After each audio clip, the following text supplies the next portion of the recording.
basic setup lang nito, naka mag wheels. Ayan, running condition is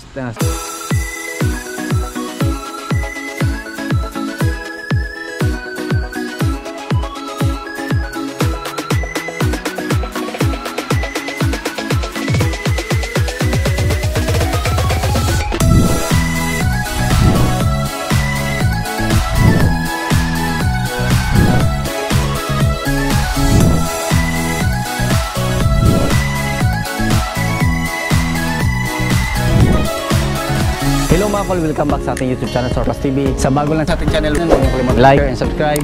Then click na rin ang notification bell para laging updated sa ating mga susunod na video uploads kayo ito.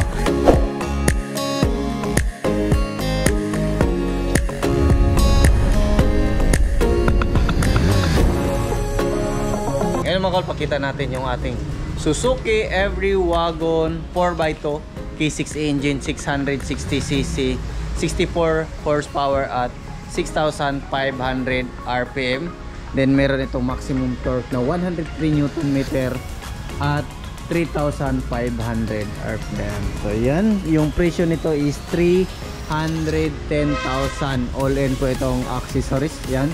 So silipin natin mga kol kung ano yung mga packages nitong ating tag 310 na Suzuki Every Wagon. Ayan, makita natin yung kulay ng ating unit is Raptor Gray. Ayan, so ito yung napili ng ating unit. Black po yung taas, then Raptor Gray yung ating body. So makita natin dyan is naka fully tinted po yung unit natin. Ayan, so ito yung headlight natin.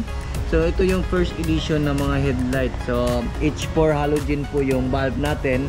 Ito yung ating park light, 18 LED. Ito yung ating signal light. Ayan, ito yung Samurai Edition. Ayan, so meron tayong Every Wagon dito na nilagay. So yan po yung nilagay natin mga ka-black kasi yan po yung gusto ng ating customer. Yan, makita din natin meron tayong fog lamp dito. Ayan, so original sa mga DE64W. Pasensya na po kung sobrang dumi ng kamay natin kasi nag-ano lang tayo na mag-vlog kung saglit para ano kasi sobrang busy. Ayan, ito yung bumper na gusto ng ating customer na design. Ayan, makita natin. Yan, meron tayong kompleto sa plaka na yan ha. Yan mga kol. So direct na po sa ating buyer. Dito naman mga kol is meron tayong fender. Ayan, so yan po yung customized na fender natin. Yan, naka 13 inches, brand new yung ating mag wheels. Ayan, 165/65 R13. Yan, disc brake yung harap. Kinulayan natin ng red. Ayan, so makita natin coil spring po yan. Then naka fully undercut. Ayan, dito rin meron tayong chrome side mirror with lights po yan. Ayan, makita natin kompleto po siya sa rain visor. Ayan, so black yung mga kanyang mga handle. Ayan, din dito makita natin meron siyang chrome na wither strip. Ayan, dito rin makita natin meron tayong top load carrier. Dito naman sa likuran meron pa rin tayong fender. Ayan, so fully undercut, then brake drum, then coil spring pa rin yung likuran natin. Ayan, dito makita natin yung meron tayong spoiler Japan original or original sa mga DE64W. Meron tayong third light wiper. Ayan, makita din natin na buo yung salamin ng ating DE64W. Ayan, makita din natin dito na nakatayo na po yung taillight. Meron tayong step board. Ayan, so meron tayong reverse camera dito. Ayan po yung reverse camera natin mga kol.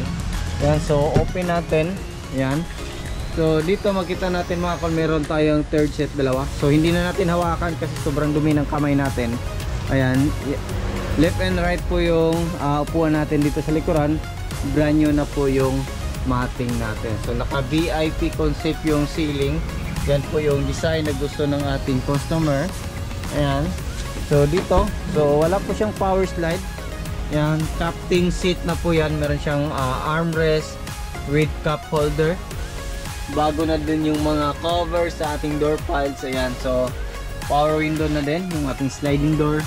Brand new na din yung mating natin dito. May makita din natin yung jack at saka tie range dito. Ayan, so tingnan natin yung tie range natin. Ayan, so nandyan po yung tire range natin. Basta every wagon, plastic na po yan dyan. Yan dito, makita natin. Yan, brand new na din yung cover natin. Tapos yan, all power. Yan, so auto fold. Yan, so yan yung mga switches natin. Yung power window sa harap at saka sa likuran. Yung steering wheel natin is stock or original.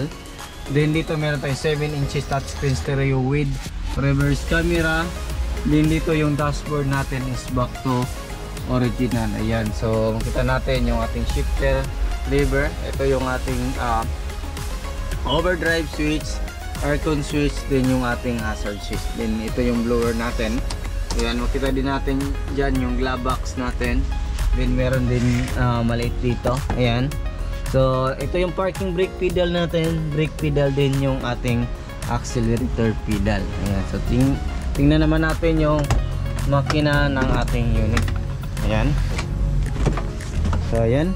So ito yung makina natin na K6E engine, 660cc, 64 horsepower at 6,500 rpm. Then ito meron itong maximum torque na 103 Nm at 3,500 rpm. So 12 valve po ito mga call AFI. Then timing chain na po ito, 3 cylinder inline yung ating unit. So start natin. Ayan. Ayan, so yan yung unit natin, umandar na. Ayan. So check natin yung ating hood kung ano yung makikita natin. Ayan. So dito sa hood, ayan yung hood opener natin. Ayan. So makita natin dito yung ating brake fluid reservoir, coolant reservoir, windshield washer reservoir, din yung ating radiator cap. So yan po yung unit natin ngayon. Ayan, so all in 310,000. Pero yung B6 setup nito is nasa ano lang, 260,000. So 260 plus upgrade po, kaya nagiging 310,000. Kung wala masyadong accessories mga call, B6 setup lang nito, naka mag wheels. Ayan, running condition is sa 260 na yan. Pero depende pa rin kung ano yung mga gusto na accessories ng ating customer. So yan o, kitang-kita yung pagkakintab ng ating unit, diba? So yan lang yung ating vlog. Maraming salamat po sa inyong patuloy na pag-subaybay sa bago lang sa ating channel. Don't forget to like, share, and subscribe. Then click na rin yung ating notification bell para updated kayo sa mga next video uploads kayo ito.